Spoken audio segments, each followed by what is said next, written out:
الحمدللہ اگلی حدیث ہم دیکھ لیتے ہیں. یہ ہے حدیث نمبر 28.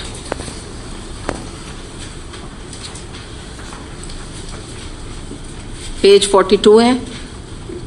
سیدنا ابو نجی ارباد بن ساریہ رضی اللہ عنہ سے روایت ہے، رسول اللہ صلی اللہ علیہ وسلم نے ہمیں ایک واعظ فرمایا جس سے دل کانپ اٹھے اور آنکھیں ڈبڈبا آئیں. ہم نے کہا یا رسول اللہ، یہ تو گویا الوداع کہنے والے یعنی چھوڑ کر جانے والے کا سا واعظ ہے، آپ ہمیں مزید وصیت فرمائیں. آپ صلی اللہ علیہ وسلم نے فرمایا، میں تمہیں اللہ تعالیٰ کے تقوی کی وصیت کرتا ہوں اور وصیت کرتا ہوں کہ اپنے اوپر آنے والے حکام اور عمرہ کے احکام سننا اور اطاعت کرنا، خواہ تم پر کوئی حبشی غلامی امیر بن جائے. تم میں سے جو شخص میرے بعد زندہ رہے گا وہ یقیناً بہت سے اختلافات دیکھے گا. بس ان حالات میں تم میری سنت اور ہدایت یافتہ خلفائے راشدین کی سنت یعنی طریقے کو لازم پکڑنا اور اسے داڑھوں سے قابو کرنا.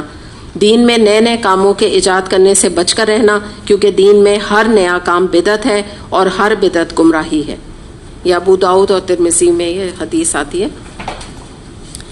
تو اب یہاں پہ ہم دیکھ لیتے ہیں کہ اس میں جیسا آپ کو پتہ ہے جو طویل احادیث ہوتی ہیں تو اس میں کافی سارے احکامات دیے جاتے ہیں، تو ان میں ایک ایک کر کے ہم بات کریں گے. سب سے پہلی جو نصیحت ہے آپ صلی اللہ علیہ وسلم کی وہ تقوی کے بارے میں، پھر اطاعت امیر، پھر اتباع سنت، اگر آپ ایسے اس کو لکھنا چاہیں کہ کیا کیا موضوعات اس کے اندر آ رہے ہیں نصیحتیں، پھر ہے اطاعت خلفائے راشدین، اور آخری میں بدعت کی مذمت ہے اور اس سے روکا جا رہا ہے.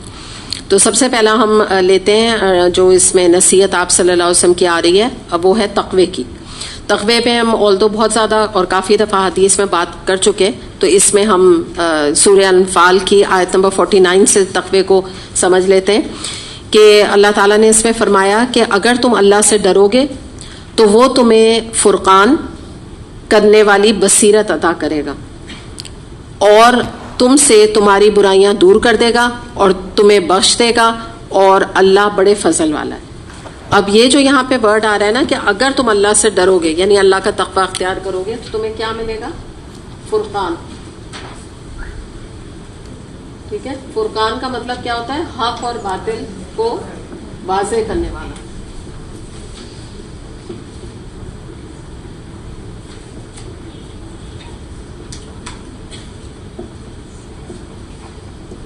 اس کو کہتے ہیں کرائٹیرین انگلش میں اگر آپ سمجھنا چاہیں.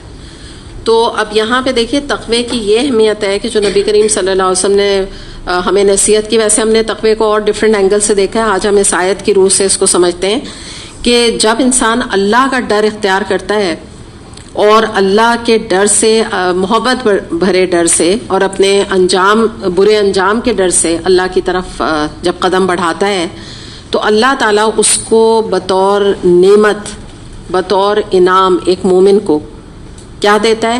اس کے اندر سے ایک فرقان پیدا کر دیتا ہے. فرقان کا کیا مطلب ہے؟ کرائٹیرین، حق اور باطل کا فرق واضح کرنے والی چیز. یعنی کیا ہے؟ قرآن اور حدیث کے ذریعے سے اس کے اندر خود ہی ایک علام بچنے لگ جاتا ہے. ٹھیک ہے، ابھی آپ نے دیکھا تھا نا پچھلی حدیث میں کیا تھا؟ تم اپنے دل سے فتویٰ لے لو. نیکی کیا ہے، گناہ کیا ہے؟ اپنے پہلی بات آپ صلی اللہ علیہ وسلم نے فرمایا اپنے دل سے فتویٰ لو. تو یہ کرائٹیرین جو ہے قرآن اور حدیث پڑھنے کے بعد انسان کے اپنے اندر بلٹ ان ہو جاتا ہے. مراد کیا ہے کہ ابھی آپ مثال کے طور پہ آپ کو فیصلہ کرنا ہے اپنے بچوں کے لیے، شادی بیاہ کا معاملہ ہے، ٹھیک ہے.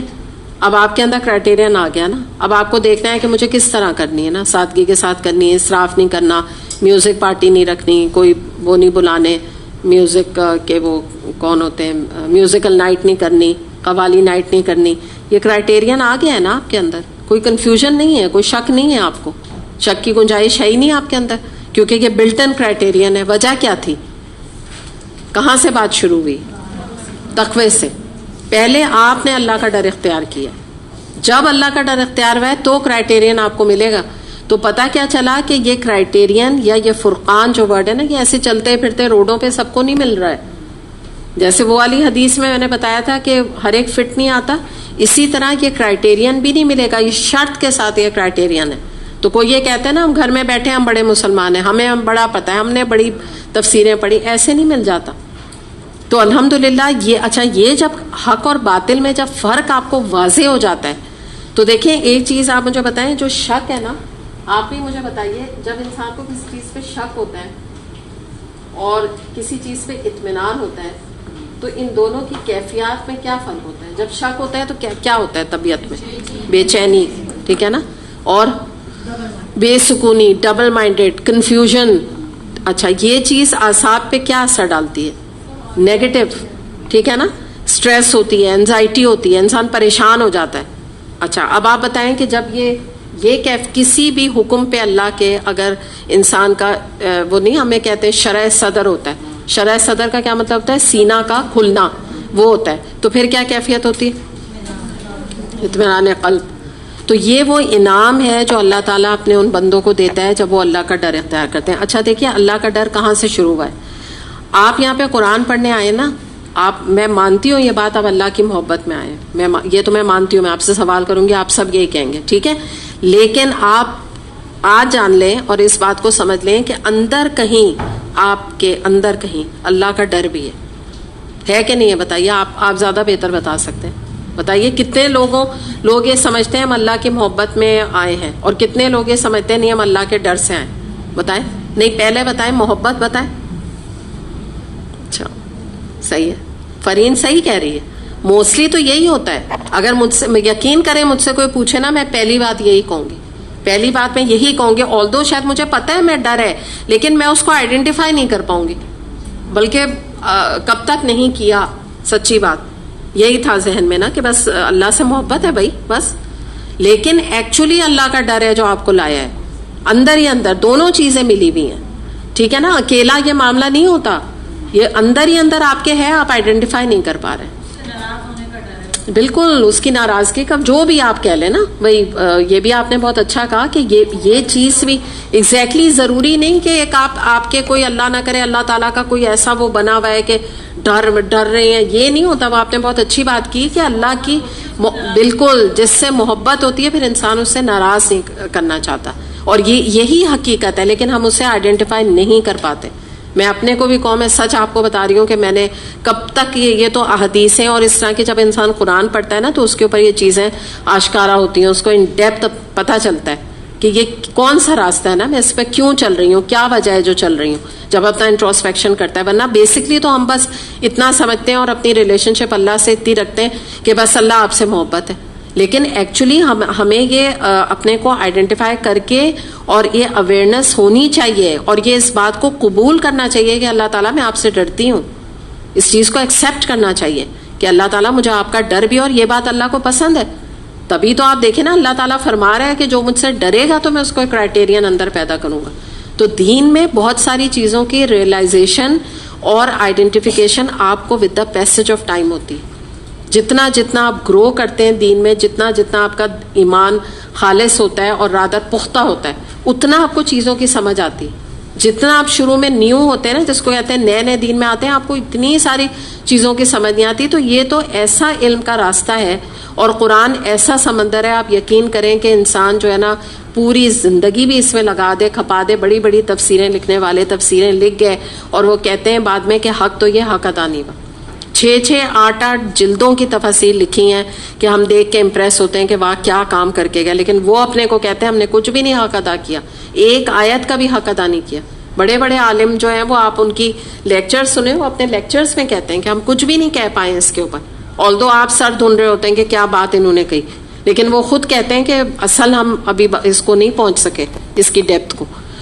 تو یہی والی چیز ہے کہ یہ اللہ کی بہت بڑی نعمت ہے, یہ جو تقوی والی کیفیت ہے. اس کو آپ اللہ کا ڈر کہہ رہے ہیں, اللہ کا تقوی کہہ رہے ہیں. انہوں نے بہت ہی اچھی بہت پیاری بات کی کہ جس سے آپ کو محبت ہوتی ہے تو پھر آپ اس کی ناراضگی سے ڈرتے ہیں. دنیا میں بھی ایسی ہوتا ہے, جو ایک جائز ہسبینڈ وائف کی ریلیشن شپ ہے, ماں بیٹی کی ریلیشن شپ ہے, تو نہیں انسان اس کو ہرٹ نہیں کرنا چاہتا.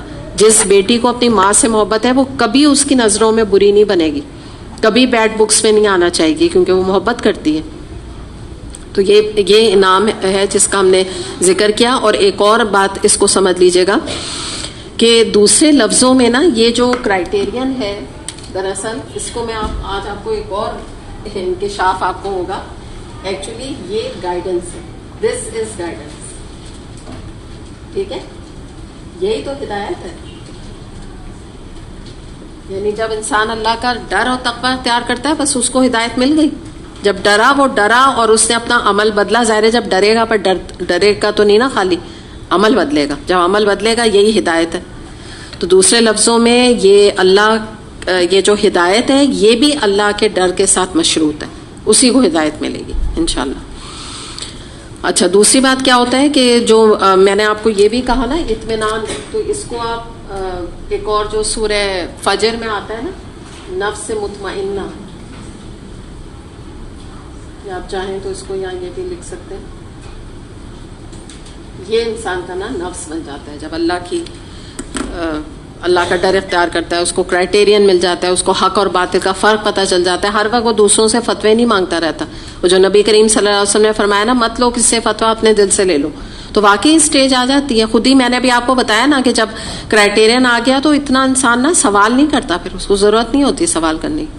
اس کو چیزیں کلیئر ہوتی ہیں, اس کو پتا ہوتا ہے میرے بچے کی نکاح ہو رہا ہے, مجھے کیا کرنا ہے, میرے اللہ نہ کرے کوئی موت کا موقع ہو گیا, مجھے کیا کیا چیزیں کرنی ہیں. ویری کلیئر, ہر چیز کو کلیئر ہوتی ہے. میں ابھی ٹریولنگ پہ جا رہی ہوں, مجھے کیا حال حلیہ بنانا ہے. میں ابھی کوئی شادی میں جا رہی ہوں, مجھے کیا ڈریسنگ کرنی ہے, کیا کرنا ہے. ہر everything will be clear. تو آپ سوچیں کتنی پرسکون زندگی ہے. اور پھر جس کو کہتے ہیں نا ایک رب کو راضی کرنا ہے, ایک ہستی کو, باقی سب اس کے انڈر ہے. تو ویسے بھی جب انسان کسی ایک ہستی کو راضی کرتا ہے زندگی بڑی آسان ہوتی ہے. ہم نے خود اپنی زندگی میں بہت سارے بت بنا لیے, معاشرے کو بھی بت بنایا ہوا ہے, گھر والوں کو بھی بنایا ہوا ہے, فرینڈس کو بھی بنایا ہوا ہے, سوشل نارمز کو بھی بنایا ہوا ہے, پیئر پریشر بھی اپنے اوپر طاری کیا ہوا ہے. حالانکہ کیا ہے یہ پریشر, کیا خود کے بنائے ہوئے ہیں پیئر پریشر, سوشل پریشر. کسی کی کیا ہمت ہے ہم پہ پریشر ڈال رہا ہے, اور کیوں ڈال رہا ہے, کیا اس کا لینا دینا ہے. فرینڈ ہو کے وہ اتنا کیوں ہماری زندگی پہ انفلوئنس ہو رہی ہے نا. اللہ کا تو حق بنتا ہے اگر اللہ انفلوئنس ہے یا ہم انفلوئنس ہیں اللہ سے, اللہ کا تو حق بنتا ہے کہ اللہ کوئی بات ہمیں کہے, بھائی سب کچھ دیا اللہ کا, جانی دی بھی اس کی ہے, ہر چیز اس کی ہے, اس کا تو حق ہے. باقی سب کو کیوں ہم نے اتنے ہائی پیڈسٹل پہ اور اتنی امپورٹنس دے کے ان کو آسمان پہ بٹھا لیا جو اس قابل بھی نہیں ہے. تو یہ جو چیز ہے نا, یہ الحمدللہ نفس مطمئنہ بننے کی جو کیفیت ہے یہ بہت ہی پرسکون انسان کے دل کی کیفیت ہے. چلیں الحمدللہ آگے اگلی جو بات ہے ہم دیکھتے ہیں کہ اگلا جو آپ نے نصیحت کی وہ یہ کی کہ میں تمہیں وصیت کرتا ہوں کہ اپنے حکام اور عمرا کے احکام کو ماننا. تو آپ کو یاد ہے اولو الامر کی ہم نے بات کی تھی قرآن میں پچھلی پارے میں.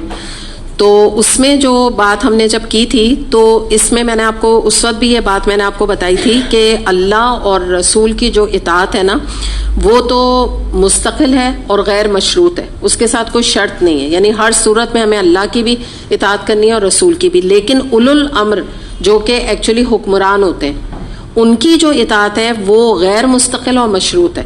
یعنی اگر کوئی ہمیں کسی گورنمنٹ میں یا کوئی بھی کسی پوزیشن میں کوئی جج ہے, میں نے اس وقت بھی آپ کو بہت ساری بتائے تھے کہ جیسے کوئی پرنسپل ہے, کوئی کہیں ٹیچر ہے, کوئی بھی گھر میں کوئی ادارے میں کوئی ہے, تو اگر ان میں سے کوئی بھی اللہ کی حدود کو کراس کرنا یا خلاف شریعت کوئی حکم دیتا ہے تو پھر ہمیں اس کی پیروی کرنے کی ضرورت نہیں ہے, اور نہ ہمیں اجازت ہے کہ ہم اس کی پیروی کریں. جیسے یہ حدیث جو آتی ہے مشکات کی کہ اللہ تعالیٰ کی نافرمانی میں مخلوق کی اطاعت نہیں ہوگی. یہ میں نے آپ کو کرائٹیریا دے دیا تھا سمجھنے کے لیے کہ اولو الامر کی کس حد تک ہم بات مان سکتے ہیں. تو بہرحال یہاں پہ جو یہ آیت بھی میں آپ کو سامنے رکھ دیتی ہوں, سورہ نساء کی آیت نمبر 59 ہے. یہ سورہ نساء میں ہی ہم نے پڑھا تھا, اے ایمان والوں اللہ تعالیٰ کی اطاعت کرو اور اس کے رسول کی اطاعت کرو اور ان لوگوں کی جو تم میں صاحب امر ہو. تو اگر تو وہ اللہ کے بارے میں احکامات دیتے ہیں تو بس پھر ٹھیک ہے, ورنہ ان کی اطاعت نہیں کی جائے گی. اور کرائٹیرین یہ, اب وہ میں نے بتا دیا, چاہے معاشرہ ہے, چاہے رواج ہے, چاہے رسم ہے, چاہے فرینڈس ہیں, چاہے نیبرز ہیں, کوئی بھی ہے, یہ اس کرائٹیریا کو فٹ اس حدیث کو وہاں کرنا پڑے گا ڈیسائیڈ کرنے کے لیے. ڈیسائیڈنگ فیکٹر یہ حدیث ہے. بخاری میں حدیث آتی ہے, آپ صلی اللہ علیہ وسلم نے فرمایا جس نے میری اطاعت کی اس نے اللہ کی اطاعت کی, جس نے میری نافرمانی کی اس نے اللہ کی نافرمانی کی, اور جس نے امیر کی اطاعت کی اس نے میری اطاعت کی, اور جس نے امیر کی نافرمانی کی اس نے میری نافرمانی کی. اب یہ جو امیر ہے ظاہر ہے یہ وہی کرائٹیریا ہے کہ مشروط ہے, کہ اگر وہ اللہ اور رسول کے حکم پہ چلنے والا ہے تو پھر ہمارا یہی کام ہے کہ ہم اس سسٹم کی اور اس اسلامی نظام کی پیروی بھی کریں اور سپورٹ بھی کریں جہاں پہ اسلامی نظام رائج ہے. یہ وہاں کا ایکچولی ذکر کیا جا رہا ہے نا حدیث کے مطابق. اچھا اگلی جو بات ہے وہ آ رہی ہے حدیث میں کہ تم میں سے جو کوئی بھی میرے بعد زندہ رہے گا تو وہ بہت سارے اختلافات دیکھے گا، تو ایسے میں تم میری سنت اور ہدایت یافتہ خلفائے راشدین کی سنت پہ چلنا. تو اب یہاں پہ ہم دیکھ لیتے ہیں کہ اتباع سنت کی بھی بات ہے یہاں پر، کہ نبی کریم صلی اللہ علیہ وسلم کا اتباع کرنا، آپ صلی اللہ علیہ وسلم کی پیروی کرنا، یہ بھی ہم نے پیچھے ابھی دیکھ ہی لیا ہے. ہم نے اس کے اوپر اطاعت کے بارے میں ہم نے بات کر لی. اب ہم یہاں دیکھتے ہیں کہ اطاعت خلفائے راشدین، یعنی خلفائے راشدین کے بارے میں جان لیں. سب سے پہلے تو مطلب آپ سمجھ لیں کہ راشدین جو ہے وہ رشد یا راشد کی جمع ہے، اور اس سے مراد یہ ہے کہ راشد یا رشد تو راستہ ہوتا ہے نا، اور راشد اس شخص کو کہتے ہیں کہ جو کہ حق کو پہچان کر اس پر اچھی طرح عمل کرنے والا ہو، عامل ہو نیک عمل کے اوپر. تو خلفائے راشدین جو کہ آپ کو پتہ ہے 4 ہمارے کیلفس کہلاتے ہیں، جو کہ عمر رضی اللہ عنہ اور سب سے پہلے ابو بکر رضی اللہ عنہ، عمر رضی اللہ عنہ، عثمان اور علی رضی اللہ عنہم، ان کا ذکر ہے. اور آپ صلی اللہ علیہ وسلم نے بھی ان کے بارے میں کہا کہ یہ المہدیین ہیں، یعنی ہدایت یافتہ ہیں یہ چاروں خلفائے راشدین. اور اس میں وجہ کیا تھی کہ ویسے تو سارے صحابہ کرام کی نبی کریم صلی اللہ علیہ وسلم نے اسپیشل ٹریننگ سب کی، لیکن ان چاروں کو تو ظاہر ہے جو خلافت دی تو آپ کو پتہ ہے ان کے اندر یقیناً کچھ کوالٹیز تھیں جو وہ اس مقام پر پہنچے. تو اس میں ہمیں پتہ چلتا ہے کہ ان کی بھی پیروی جو ہے ہمارے اوپر ضروری ہے، اور اس میں یہ حدیث ہمیں بہت اچھی بات کو سمجھائے گی. نبی کریم صلی اللہ علیہ وسلم نے فرمایا کہ یہود و نصارہ 72 فرقوں میں تقسیم ہو جائیں گے اور میری امت 73 فرقوں میں بٹ جائے گی. اس میں سے ایک فرقہ نجات یافتہ ہوگا، فرقہ ناجیہ کہلاتا ہے. تو پوچھا گیا کہ کون سا؟ تو آپ نے فرمایا ما انا علیہ و اصحابی، جو کہ مجھ پہ اور میرے صحابہ کرام کے راستے پر چلنے والا ہوگا. بس وہی فرقہ ناجیہ ہے. ناجیہ کا فرقہ ناجیہ کا مطلب ہوتا ہے نجات یافتہ فرقہ. تو اس میں ظاہر ہے صحابہ کرام کہا تو خلفائے راشدین بھی اس کے اندر آگے، اور صحابہ کرام کی بھی پیروی ہمارے اوپر اسی طرح ہے. تو یہ چیز ہمیں سمجھ میں آ رہی ہے اچھی طرح سے کہ ہمیں ان کی اگر ہمیں کہیں پر کوئی چیز کے بارے میں مزید معلومات حاصل کرنی ہے، ویسے تو سنتوں میں اور ڈیٹیلز ہیں، تو آپ خلفائے راشدین کے بھی طریقے کو دیکھ سکتے ہیں. ان کی بھی کچھ حدیثوں کی ٹائپس آتی ہیں کہ جو کہ ان کے اقوال کہلاتے ہیں، ان کے اوپر بھی ہم جا سکتے ہیں، اس کو بھی ہم نوٹ کر سکتے ہیں کہ ان کا اسوہ کیا تھا، ان کا طریقہ کار کیا تھا ایسے موقع پہ. اس کے بعد جو اگلی بات ہے وہ بڑی اہم ہے، جو کہ بدعت کا ذکر کیا گیا. اور بدعت کے بارے میں جو بات آتی ہے وہ یہی آتی ہے کہ ہر نئے کام کو، ایسے کام کو کرنا کہ جس کی جو حقیقت ہے یا جس کی کوئی مثال ہے وہ ہمیں نبی کریم صلی اللہ علیہ وسلم کے اسوہ سے نہیں ملتی، عمل سے نہیں ملتی.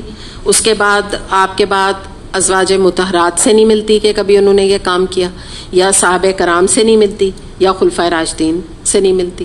اور پھر یہ بھی آتا ہے آگے سلف صالحین جن میں کہ تابعی، تبع تابعی، ان میں بھی نہیں ملتی وہ مثال.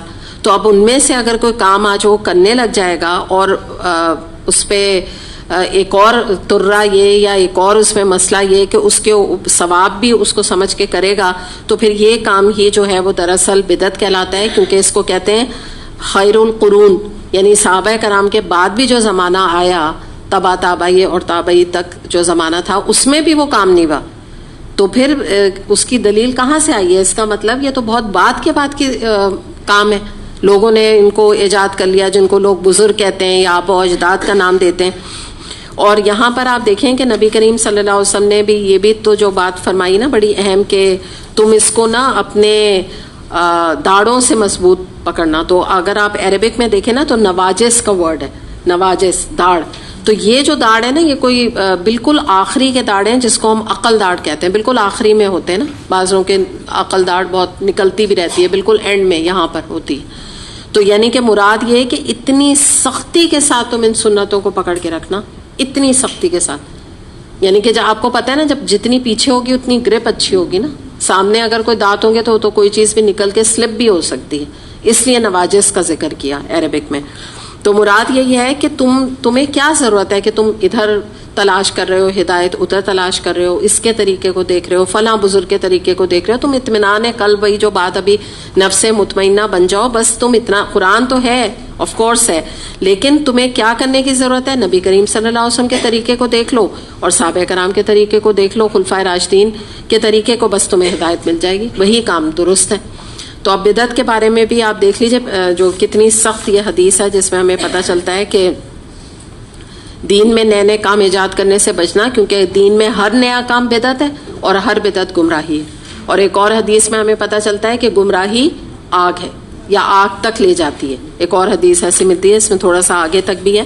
تو اب اس میں ہم دیکھ لیتے ہیں کہ اگر آج کی ہم بدعات کی بات کریں تو ان کی لسٹ میں بھی آپ سے پوچھو تو بہت بڑی لسٹ ہے، لیکن شارٹ ہم دیکھ لیتے ہیں۔ مثال کے طور پہ عید میلاد النبی کہنا، نبی کریم صلی اللہ علیہ وسلم نے عیدیں صرف عید الاضحیٰ اور جو دوسری عید ہوتی ہے جو رمضان کی عید ہوتی ہے، بس ان دو کو، عید الفطر اور عید الاضحیٰ، یہ دو عید ان کو کہا ہے حدیث کے مطابق۔ تو یہ دن کوئی آپ صلی اللہ علیہ وسلم کا مزاج ہی نہیں تھا سیلیبریشن کا، اور وہ بھی اپنے آپ کی سیلیبریشن کا۔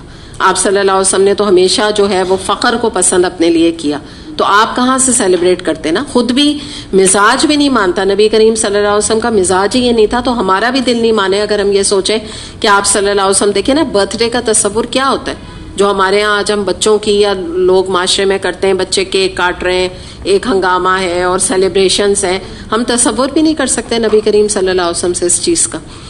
تو یہ میلاد وغیرہ یہ بھی بدعت میں آتا ہے، آپ صلی اللہ علیہ وسلم نے کام نہیں کیا۔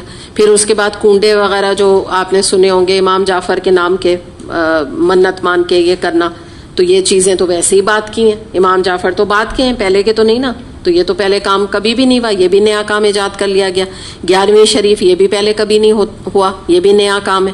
پھر اس کے بعد آپ دیکھ لیجئے 40ویں کرنا، تیجا کرنا، اگر یہ چیزیں ثابت ہوتی ہیں تو ہمیں پتا ہوتا کہ عائشہ رضی اللہ عنہا نے نبی کریم صلی اللہ علیہ وسلم کا سویم کیا، آپ صلی اللہ علیہ وسلم کا 40واں کیا۔ میں آپ سے اگر کہہ بھی رہی ہوں تو عجیب سی بات لگ رہی، اور آپ نے کھانے کھلائے۔ اس زمانے میں آپ کے تو اپنے گھر میں 2 مہینے چولہا نہیں جلتا تھا، آپ 40واں کے کھانے کی بات تصور کیا جا سکتا ہے؟ یا وہ صحابہ کرام کا جو فخر تھا تو اس میں وہ کھانے کھاتے اور کھانے بانٹتے اور بیٹھ کے یہ کام کرتے، تو کوئی چیزیں بھی ویسے بھی لاجیکلی بھی کوئی سمجھ میں آنے والی نہیں ہے۔ اور دیکھیں ان بدعات کو سمپلی، بہت ساری بدعات ہیں، آپ لوگوں کو اندازہ ہی ہے اس کے بارے میں، ان بدعات کو معاشرے سے دور کرنے کا اگر جو حل ہے وہ صرف اور صرف جو ہے اتباع رسول صلی اللہ علیہ وسلم اور احادیث کے اوپر عمل۔ اب یہ دونوں چیزیں کیسے آئیں گی؟ علم کے بغیر تو نہیں آئیں گی نا۔ تو جتنی حدیث کی نالج حاصل کریں گے، جتنا حدیث پڑھیں گے، جتنا ان ڈیپتھ اس کے اوپر ہم جس کو کہتے ہیں اپنا وقت لگائیں گے، تو ہمارے اندر امپروومنٹ ہوگی انشاءاللہ تعالی۔ یہی مقصد ہے 40 نووی بھی آپ کو ساتھ ساتھ قرآن کے پڑھانے کا، کہ آپ کو ایک فلیور جو ہے وہ حدیث کا بھی آئے، کہ ہمارے نبی کریم صلی اللہ علیہ وسلم کتنی گہری اور کتنی امپورٹنٹ نصیحتیں اور کتنی اچھی باتیں ہمیں بتا کے گئے ہیں، جو کہ ہم نے اگنور کی ہوئی ہیں احادیث کو۔ اگر قرآن کہیں پڑھایا بھی جا رہا ہوتا ہے تو حدیث کے اوپر بات نہیں ہوتی، یہ پارٹ ہمارا بڑا نگلیکٹڈ ہے، جس کو کہ ہمیں توجہ دینے کی ضرورت ہے، کہ اس کے اندر نہ جانے کتنے جو ہے خزانے موجود ہیں الحمدللہ احادیث کے اندر۔ تو یاد رکھیے گا کہ ہم سے کتنا بھی روتے رہے نا کہ ہمارے معاشرے میں بدعات ہو رہی ہیں، دیکھو لوگ کیا کر رہے ہیں، یہ کیا ان کا ہوگا، حوض کوثر کے سے یہ محروم رہ جائیں گے، یہ سب ہمیں ہے نا تکلیف، تو حل ہوتا ہے ہر چیز کا۔ اس کا حل یہی ہے کہ ان کو احادیث کا علم آگے پہنچائیں، ان کو جوڑیں احادیث سے۔ ابھی بھی آپ جن کو کوشش آپ کر سکتے ہیں کلاس میں لانے کی، آپ لے آئیں، ورنہ جو 40 نووی الحمدللہ پوسٹ ہو رہی ہے، تو آپ کو جب آپ کے پاس آتی ہیں ریکارڈنگز، تو آپ لوگوں کو 1 حدیث بھیج دیا کریں، 2 حدیث بھیج دیجئے۔ اس طرح سے ان نبی کریم صلی اللہ علیہ وسلم کی جو یہ سنتیں مردہ ہو گئی ہیں نا، مر گئی ہیں ساری، لوگوں نے ان کو جو ہے نا لٹرلی درگور کر دیا ہے نا افسوس کے ساتھ، تو ان کو ہم وہ ذریعہ بن جائے نا، ہم ان کو زندہ کر دیں انشاءاللہ، ہم یہ وہ سورس بن جائیں کہ لوگ یہ حدیث سنیں پڑھیں، ان کو بھی کوئی بات کی سمجھ آئے، ان کو بھی وہ اپنی زندگی اکارڈنگلی پھر گزارنے کی کوشش کریں انشاءاللہ۔ چلیں آج اتنا ہی کریں گے۔ وآخر دعوانا الحمدللہ رب العالمین، سبحانک اللہم و بحمدک، اشہد ان لا الہ الا انت، استغفرک و اتوب الیک۔ السلام علیکم ورحمۃ اللہ۔